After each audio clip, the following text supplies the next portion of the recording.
Dr. Jim Terrell, Center for Spiritual Living, Newport Mesa, answering 21 questions about God, Goddess, Divine. These questions are basically ones that I have sort of gathered up over 28 years of being a minister that people have real, genuine curiosities about. So I'm going to answer them in short, abbreviated fashions, and hopefully it'll help you understand why our philosophy exists and where we came from. So let's take a look at the first one. Where did humanity get the idea for God, Goddess? Well, if you take a look at the overall age of the planet, which is something like 4,500 billion years old, and then you take a look at the fact that humanity, or Homo sapiens, modern human beings, have only been here for probably 40 to 60,000 years, and we've lived through at least 3 ice ages and many other catastrophic types of events on the planet, then we know that this planet is constantly changing, and that humanity seems to have a sense of itself that derives more from nature and observation than from anything else. And it wasn't until probably 10,000 years ago that humanity started with that agricultural period, and then writing started about 8,500 years ago. But nothing really got put down on paper until about 3,500 years ago, which is when we have our first signs of genuine stationary types of civilizations. One thing we do know, though, over the 40 to 60,000 years in many of the archaeological digs, we have found objects that people would put in graves with those people who had passed away.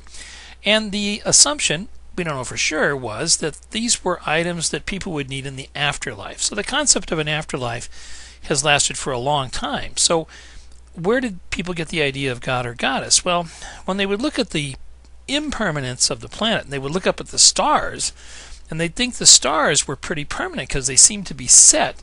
Of course they aren't, but it looks that way from the planet. They began to assume that that must be where there isn't all this change and threat and difficulty. So the idea of some higher form of being, or God or Goddess, started with this concept that there must be something else out there that is smarter or more intelligent and or has dominion over who we are as human beings. And of course, the first thing that they did was assign human attributes to this idea, and that's where the idea of God and Goddess basically came from. And then it's evolved through all the major religions of the world and to the current experience that we have of this idea today. So how does the Bible factor into this story? Well, the Bible, if you look at it, started with oral history, which began about 3,500 years ago. And then it was written down about, say, 400 to 600 BC, or somewhere right in there. Nobody knows exactly who wrote it down. They have clues and ideas of the personalities and the character types, but they don't know exactly who did it. They attribute the Bible, for instance, the Torah is of course attributed to Moses, parts of it, and others. But one thing we do know is that they started writing down stories. Now the stories are the myths, and they're not the only ones. Christians are not the only ones, or Jews are not the only one who wrote these stories down. They were written down by many other types of religions. In fact, the oldest stories are from the Indian traditions, the Bhagavad Gita, and those traditions were way before the Christian traditions or the Jewish traditions. So the Bible factors in the story because the Bible has creation stories in it. Matter of fact, there's 3 major creation stories in the Bible, the first 2 chapters of Genesis and the first chapter of John. So the Bible factors into the story because it's another rendition or idea of how things got started and where they're going. Now, then we come, where is the evidence to justify the presence of God, Goddess? And this sort of comes from observations of people who look at the complexity of all this and wonder to themselves, is this complexity just the luck of a random draw, or is there something more remarkable here? And when you look at nature and you look at the phenomenal concept of just like a human being, and realize the fact that from one cell, all the information necessary for the entire human body in one cell, when it hits the egg and starts to multiply, and 9 months later and 2 trillion cells later, you have a human being.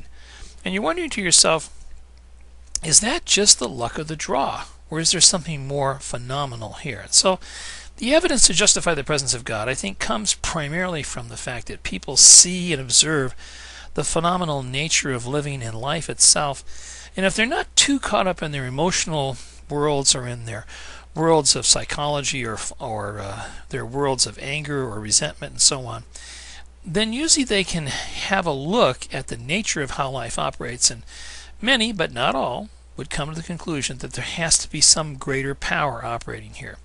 So the evidence, of course, is in the complex nature of life, how it operates seemingly without effort, and how our bodies, just for instance, are miracles, walking miracles in and of themselves, and how we heal, and also, really importantly, how we progress in terms of our own thinking processes.